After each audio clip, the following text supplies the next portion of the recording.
नमस्कार सर्वांना, जय शिवराय जय शंभूराजे. या व्हिडिओमध्ये तुमच्या सर्वांचं सहर्ष स्वागत. तुम्हाला तर माहीतच आहे की मी चाललेली आहे पायी दिंडी म्हणजे होम टू गाणगापूर. तर हे बघा, आमच्या डोंगरातून अशी छोटीशी दिंडी चाललेली आहे. पुढं ब्लॉग कंटिन्यू बघा, तुमच्या लक्षात येईल. मग त्यानंतर तुळशीवाहकाचं काम मी घेतलेलं होतं.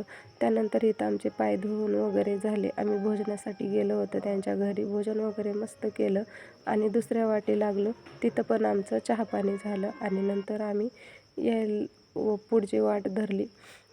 रामकृष्ण हरी माऊली. स्वागत आहे सर्वांचं. ब्लॉग कंटिन्यू करा. आणि जाता जाता चालत जात असताना आम्हाला दिसलं ही चंदनाची बाग. एवढी मोठी चंदनाचं एक शेतात झाड असलं तर किती सरकार टोकतं आपल्याला गांजाचं वगैरे, आणि ही एवढी मोठी बाग कशी काय लावली हा विचार माझ्या मनात आल्यावर मी तुम्हाला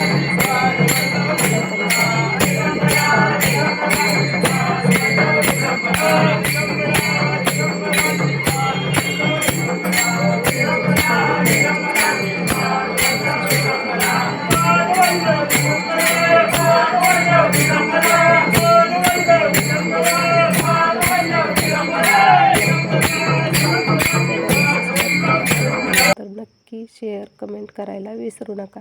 तर आम्ही पोचलेला आहे इथं मठामध्ये, कारण इथंच आज आमचा मुक्काम होणार आहे. तुम्ही कंटिन्यू ब्लॉग बघितला असेल तर तुम्हाला नक्की लक्षात येईल आणि ह्या कोण आहेत हे पण लक्षात येईल. तुम्ही जर सांगोल तालुक्यात राहत असाल तर सांगोल तालुका म्हणण्यापेक्षा सांगोल तालुक्याच्या अलीकडचा भाग म्हणजे कल्लास, वाकी, गिरडी, जवळा, पारे वगैरे.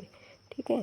तर या आहेत संगीता आबासाहेब आबा मोठे. यांचा सत्कार चालू झालेला आहे. यांचं फेटा बांधण्याचं काम चालू आहे. यात कोणाला जमत नव्हता म्हणून एकदा हे एकदा ते, एकदा हे एकदा ते असं करत करत कसा तर फेटा कंटिन्यू करायचा चालला. त्यानंतर त्यांचा फेटा बांधून झाल्यानंतर त्यांचा मस्तपैकी सत्कार केला सर्वांनी आणि त्यांच्यासोबत फोटो काढले. मग सर्व गायकांनी मी म्हटलं थोडीशी एक क्लिप घ्यावी तुमची. तर त्या म्हणल्या हा घ्या, का नाही घेणार, घ्या म्हणले. आणि त्यानंतर आम्ही भजलो भजनाला. ब्लॉग कंटिन्यू बघा, भजन तुम्हाला